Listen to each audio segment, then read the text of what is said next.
Okay, you guys keep asking for it, so I'm going to give it to you. Raising low maintenance babies, part 3. But warning, this one's way more controversial than the last one. So if you can't handle the controversy, you may want to swipe. Number 1, we gave formula from day 1 in the hospital, even though I was nursing.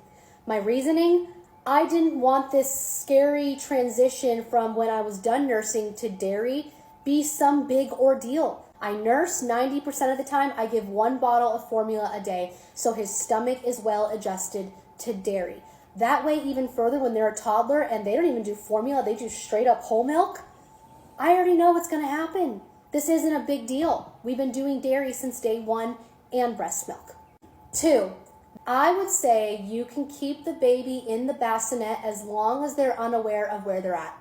What I mean by that is when the baby starts to understand I'm in mommy's room and I like being in mommy's room, it's time to start moving them to the nursery. Watch for that awareness level, because when they start knowing, they know where they're at. And it's almost impossible to transition them back to that nursery because they know you're there. And then 3rd, take your babies to loud places. Take them to restaurants. Take them into that church service. I see so many kids hear a loud noise for the first time when they're 2, and it's like panic because they've not been brought out of the house or gone anywhere for 2 years of their life. The babies who are like on their mother's hip in a church service with the loud music, they're well adjusted.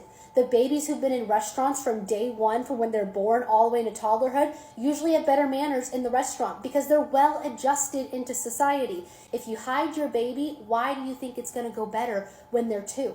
It's not. It's going to be harder the longer you wait to introduce your baby to something. And then finally, the longer you wait to take your child to a childcare facility or a babysitter for a date night, the harder it's going to be. We did it right away. But the longer you wait, if you wait till the kid's 2 years old, it's an ordeal.